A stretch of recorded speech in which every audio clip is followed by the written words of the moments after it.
keganasan Israel bakal cetus pergolakan serantau. Assalamualaikum, salam Malaysia Madani, Dunia 10 bersama saya Muhammad Shah Musa.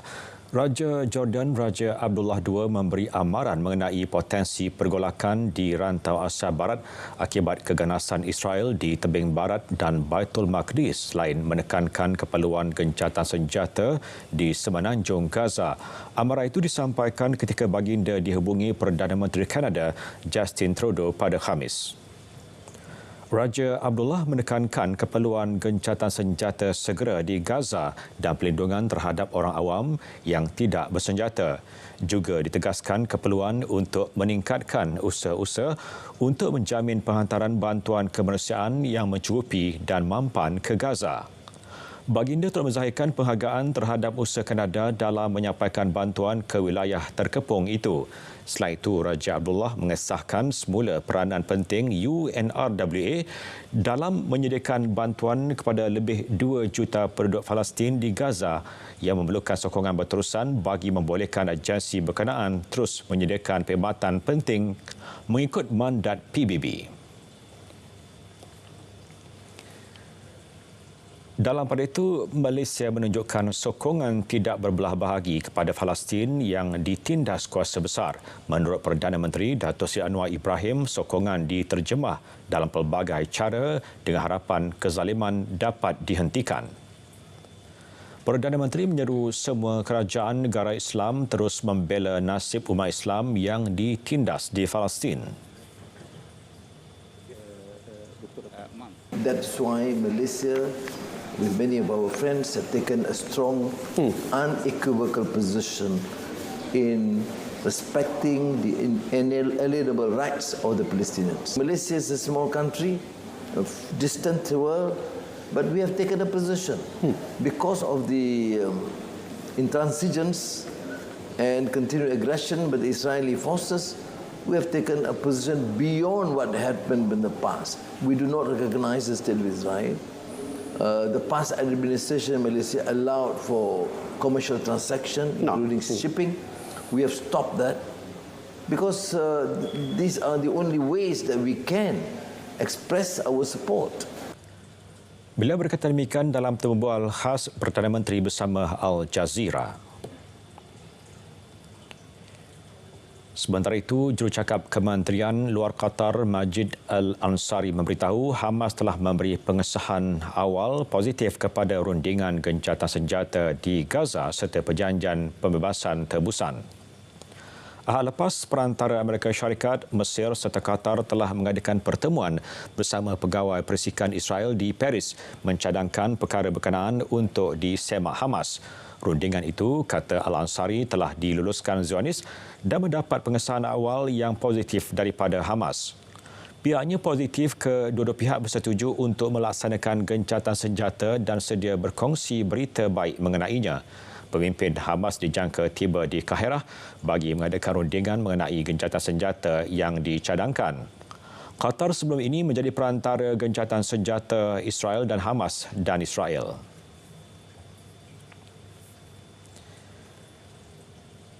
Amerika Syarikat mengenakan sekatan terhadap 4 peneroka Israel dengan salah seorangnya David Chastai yang mengetuai rusuhan di Bandar Huarah sehingga mengakibatkan kematian seorang penduduk awam Palestin.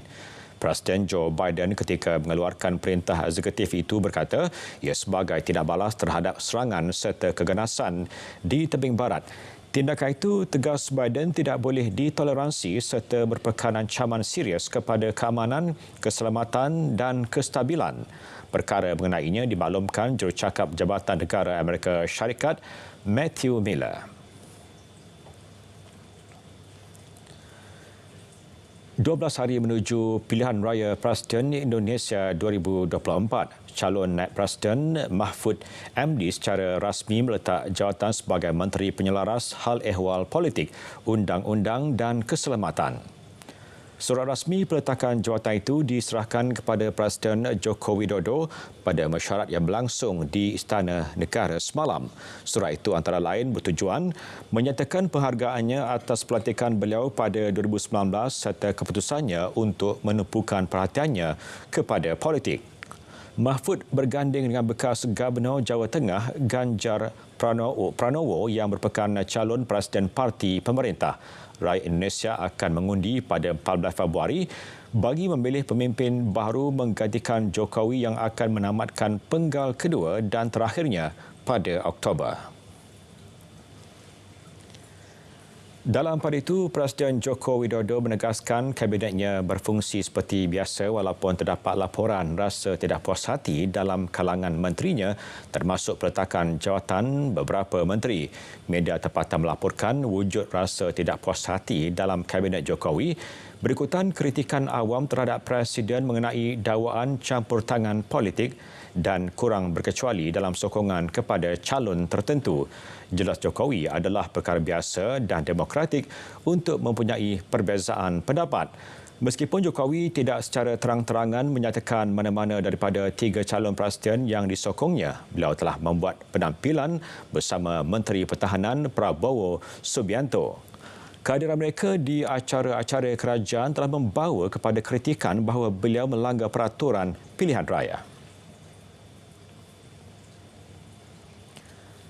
Semua penerbangan keluar dan masuk dari lapangan terbang antarabangsa di ibu negara Vietnam, Hanoi telah ditangguh atau dilencongkan ke bandar lain hari ini berikutan kabus tebal dan pencemaran udara yang semakin teruk. Keadaan itu menyebabkan hampir 100 penerbangan pergi dan balik daripada lapangan terbang terjejas. Menurut seorang pegawai di lapangan terbang antarabangsa Noi Bai, semua penerbangan masuk sedang dilencongkan ke bandar lain termasuk Hai Phong atau Da Nang. Pencemaran udara di Hanoi disenaraikan antara yang tertinggi di dunia dengan pihak berkuasa kesihatan menasihati orang ramai untuk memakai topeng dan menghadkan aktiviti luar. Walaupun tahap pencemaran tinggi, jalan raya di Hanoi pada petang Jumaat masih sesak dengan lalu lintas, manakala penduduk dapat dilihat bersiar-siar di sepanjang pantai Tasik Hoan Kiem.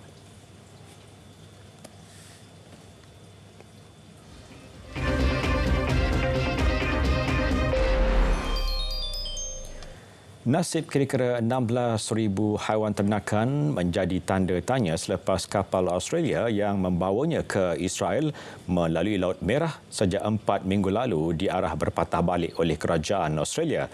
Peraturan biosecurity mensyaratkan haiwan berkenaan kira-kira 14,000 biri-biri dan 2,000 lembu tidak boleh turun tanpa dikuarantin. Kapal itu MV Bahijah yang membawa bendera Kepulauan Marshall meninggalkan laluannya kerana ancaman serangan ke atas kapal kargo di Laut Merah oleh pemberontak Houthi yang telah mengganggu perdagangan global. Pegawai masih belum memutuskan sama ada haiwan itu perlu dilepaskan atau dihantar semula ke laut bagi pelayaran 33 hari untuk sampai ke Israel dengan mengelilingi Afrika. Ternakan itu berada dalam keadaan sihat. Tetapi beberapa ahli politik dan aktivis hak haiwan mendakwa nasib mereka sama dengan penganiayaan yang kejam dan menggesa-Canberra mengemukakan larangan terancang terhadap ekspor biri-biri hidup. Filipina menjadi ekonomi paling pesat berkembang di Asia Tenggara pada 2023, mengatasi Vietnam dan Malaysia dengan pertumbuhan dipacu kepenggunaan, perkhidmatan dan pelaburan. Menurut kajian ahli ekonomi Bloomberg, keluaran dalam negara kasar negara itu meningkat 5.6%, melebihi pertumbuhan median 5.5%. Bursa saham Filipina memperluaskan keuntungannya kepada lebih daripada 1%, namun mata wang peso mengekalkan kerugian susut 0.1% berbanding dolar Amerika.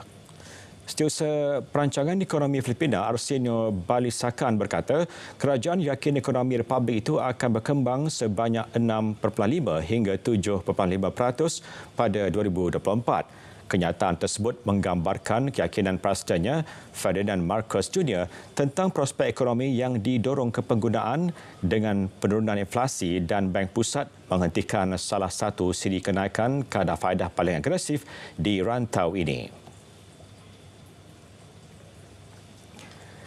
Di Argentina, sesi perbahasan pakej perundangan oleh anggota Kongres dicemari dengan pertempuran antara Kesatuan Sekerja, aktivis sosial dan pasukan keselamatan.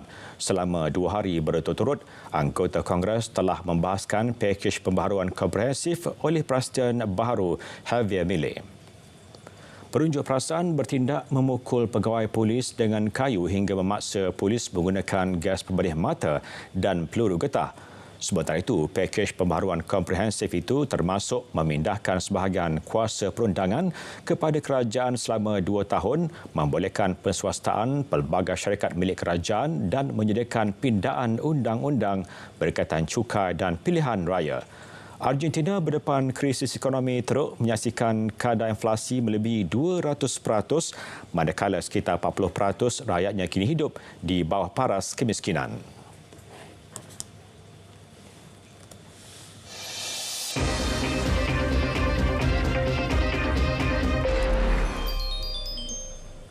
Sukan Liga Perdana Inggeris, gol pada masa kecederaan oleh pemain muda Kobbie Mainoo memastikan Manchester United melakar kemenangan 4-3 ke atas Wolves di tempat lawan.